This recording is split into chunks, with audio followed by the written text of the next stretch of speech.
Hi, it's Dwyer, gamblersadvisory.com. Remember, the opinion you should follow should be your own. Just consider this video to be a second opinion from a complete stranger online. It's the week of the fight. David Haye against Dereck Chisora. Now, I've enjoyed the trash talk. I know David Haye is saying that Dereck Chisora never fought anyone as good as Audley Harrison, right? You know what? Isn't that apples and oranges? Audley Harrison can barely move in the ring. Even I can dance around Audley Harrison for a few rounds. If I'm an ambush fighter, Audley Harrison is made to order because he can't follow me after the ambush. Right? I can jump out of the woods or jump out of my corner. I can literally jump in, hit him with bombs, take a few steps back. What's Audley Harrison going to do? He can't hunt me down, right? The problem David Haye is going to have in this fight, and make no mistake, I think David Haye is the more talented fighter. I think David Haye is the harder puncher, right? But the problem he's going to have in this fight, and I think David Haye has the advantage early, but the problem he's going to have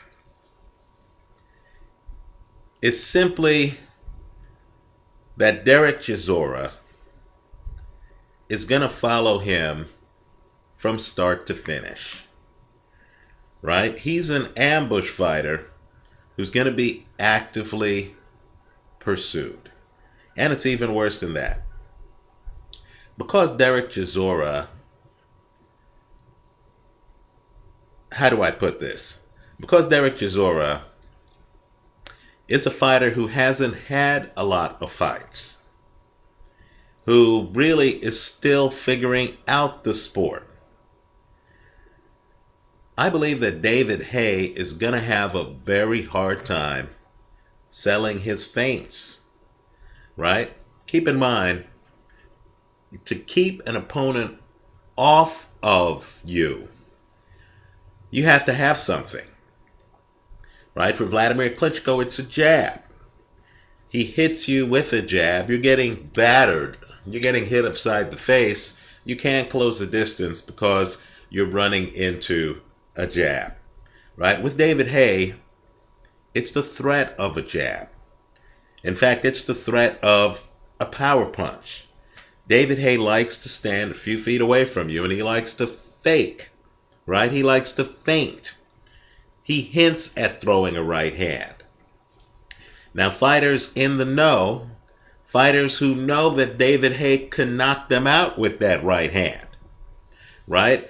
They'll see David Haye just feint a right hand, and that's enough to keep them away, right? That's enough to keep them outside.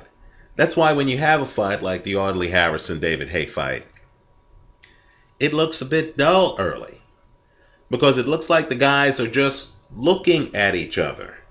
And the reason they're looking at each other without throwing a lot of punches is David Haye is hinting at throwing hard punches, and Audley Harrison is staying on the outside because he understands that if it's not a bluff, if there's a real punch there, he might get taken out.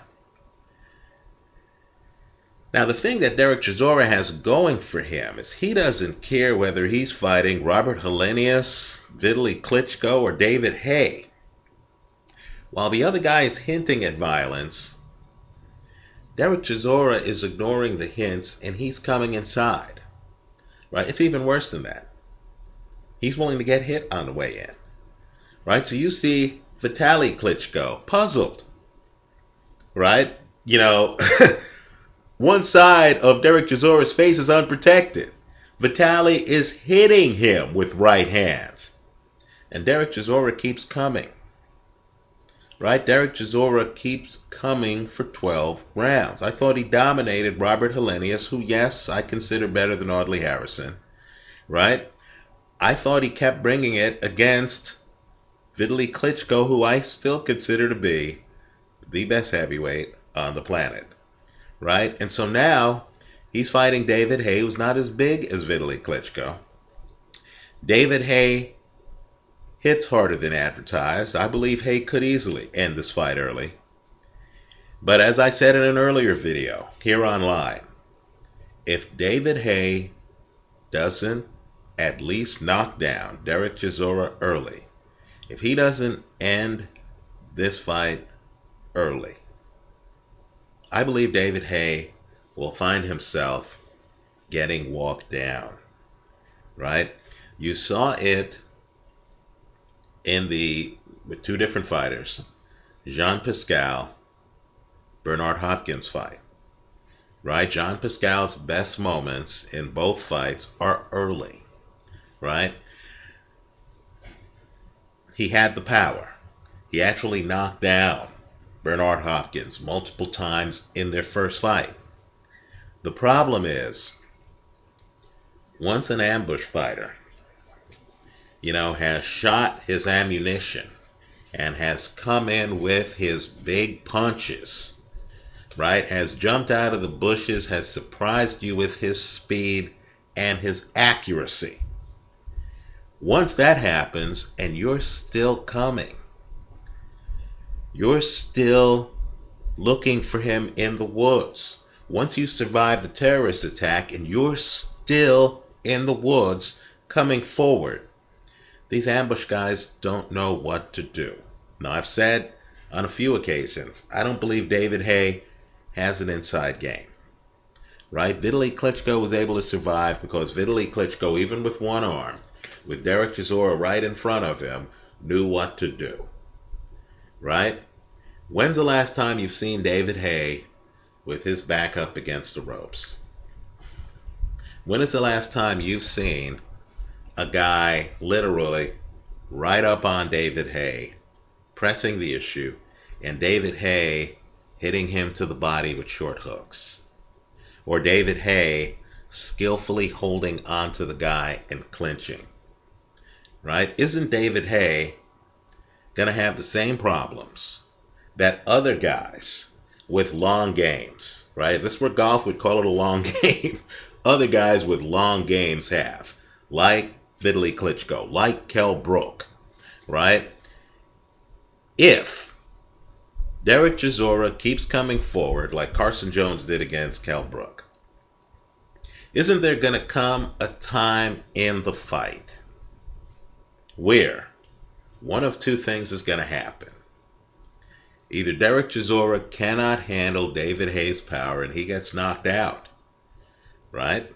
That could happen early, right? That, in fact, is a trend in David Haye fights, right? Monty Barrett hitting the canvas several times by the fifth round, right? Enzo Maccarinelli hitting the canvas early, right?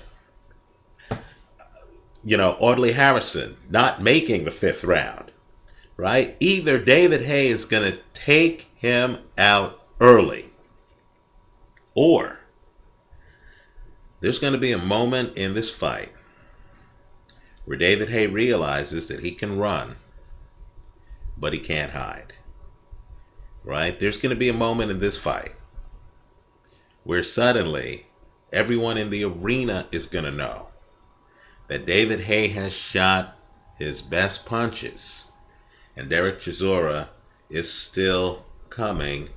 He's still right in front of him. He's still bearing down on him. This is going to be a remarkable fight. The one thing I can say about Dereck Chisora is, while he's not the most talented fighter, while I look at Dereck Chisora and I don't, I picked Vitaly Klitschko to beat Dereck Chisora, right? I see defensive lapses. They're obvious on film. David Haye should be able to get that right hand off and should be able to hit Chisora to the head, right? Not only that, Chisora is vulnerable to getting hit on the way in. While I see problems with Dereck Chisora's style, make no mistake, he's a warrior, right? I can look at the guy and I can tell that while, he's not always in the best shape, while his focus might be a bit scattered, he's fighting with Don Charles Dereck. Please save that for the ring. I have no doubt that he has the mental fortitude to keep coming forward.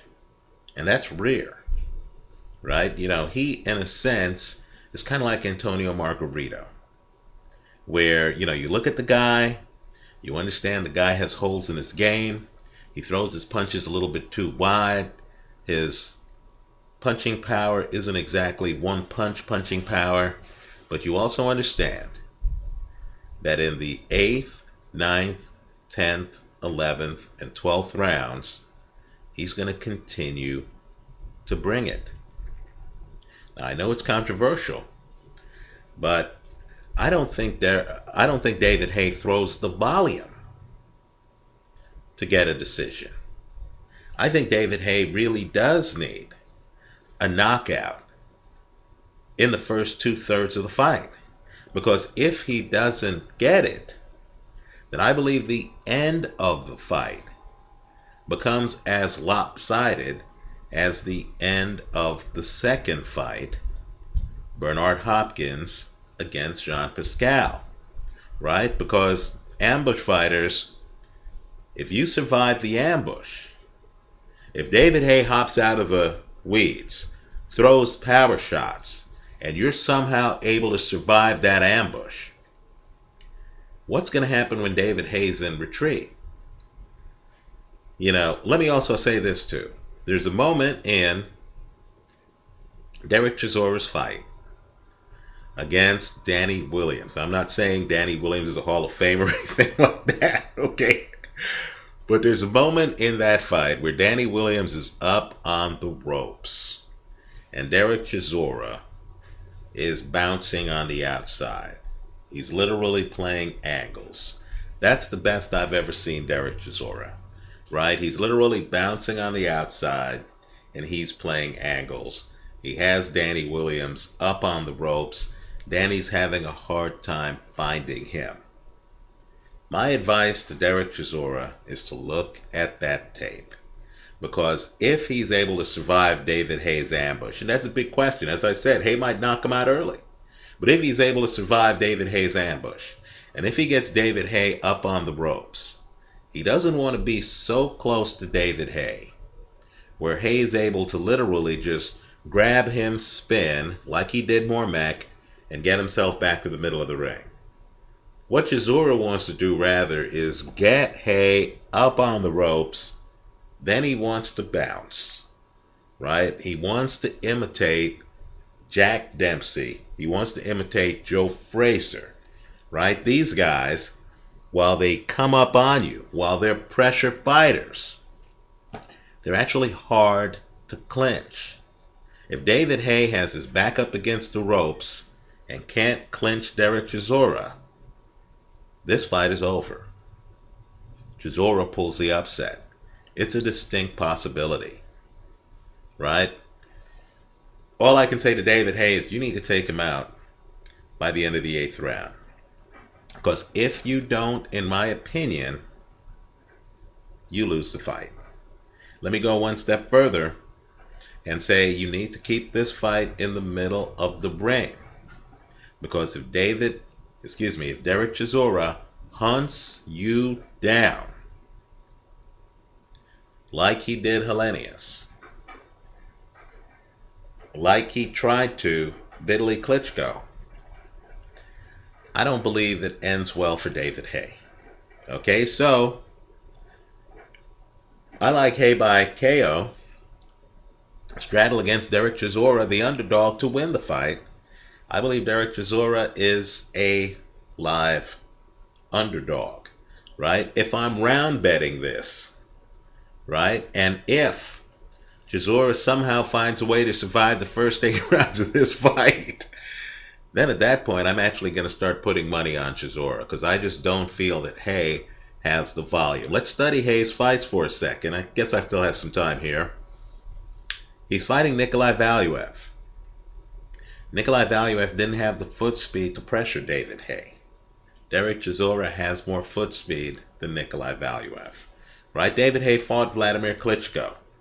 This was not the Vladimir Klitschko who fought Tony Thompson and abandoned his shell. He kept his defensive shell for David Haye, in part in recognition, I'm sure, for Haye's hand speed, which is faster than Tony Thompson's, and Haye's power, right?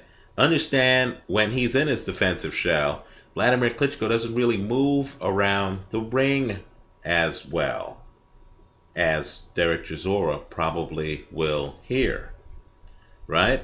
David Haye fought Monty Barrett. Again, Monty Barrett doesn't really move that well, isn't a constant pressure fighter.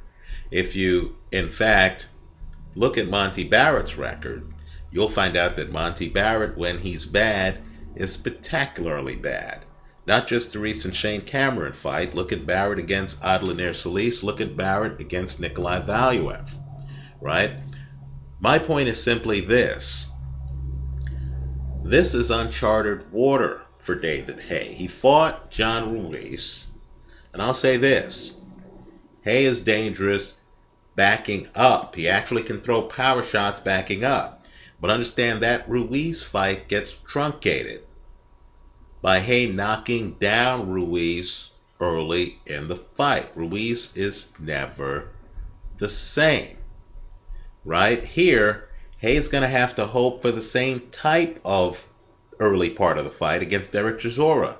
He needs to badly hurt Chisora, right? He needs to either knock Chisora down or bust up Chisora to the point where Chisora is hesitant to come forward and is coming forward at 50% of himself like John Ruiz was. If he doesn't, if Chisora is able to survive the early rounds like Bernard Hopkins was in the Pascal rematch, I believe Dereck Chisora will own the last third of the fight. That's how I see it. Let me know how you see it. As I like to say, the real action on these videos is, of course, in the comment section.